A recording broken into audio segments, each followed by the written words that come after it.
ব্রাহ্মণবাড়িয়ায় বাঞ্ছারামপুরে উৎসবমুখর পরিবেশে অনুষ্ঠিত হল জাতীয় হিফজুল কোরআন প্রতিযোগিতা। শনিবার দড়িকান্দি ইউনিয়নের ইমামনগর জামিয়া ইসলামিয়া কওমি মাদ্রাসার উদ্যোগে এ আয়োজন সম্পন্ন হয়। প্রথমবারের মতো আয়োজিত প্রতিযোগিতায় বিভিন্ন জেলা ও উপজেলা পর্যায় থেকে ১২০০রও বেশি হাফেজ, মাওলানা, মুফতি ও মাদ্রাসার ছাত্ররা অংশ নেয়। এতে ৩টি গ্রুপে বিজয়ীদের অর্থ, ক্রেস্ট ও সনদপত্র প্রদান করা হয়। মাদ্রাসাটির প্রতিষ্ঠাতা সভাপতি আব্দুস সাত্তারের সভাপতিত্বে এতে প্রধান অতিথি ছিলেন হুফাজুল কুরআন ফাউন্ডেশন বাংলাদেশের সভাপতি শায়েখ কারি আব্দুল হক। বিশেষ অতিথি ছিলেন শায়েখ কারি নাজমুল হাসান। পবিত্র কুরআনের সুমধুর এই বাণী শুনতে দূর দূরান্ত থেকে অনুষ্ঠানে উপস্থিত ছিলেন স্থানীয় অসংখ্য ধর্মপ্রাণ মুসল্লি। আপনাদের দোয়া চাই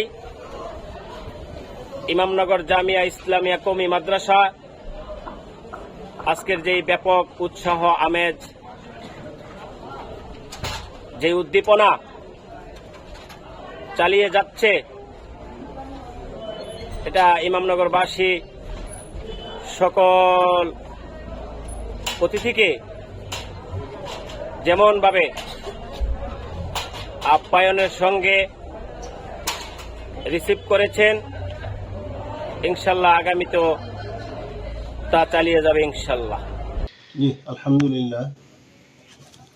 আমি এখন ইমামনগর জামিয়া ইসলামিয়া কওমি মাদ্রাসা দড়িকান্দি, ইমামনগর, বাঞ্ছারামপুর, ব্রাহ্মণবাড়িয়া এই প্রতিযোগিতার মঞ্চে উপস্থিত হয়ে আলহামদুলিল্লাহ আমি গর্বিত।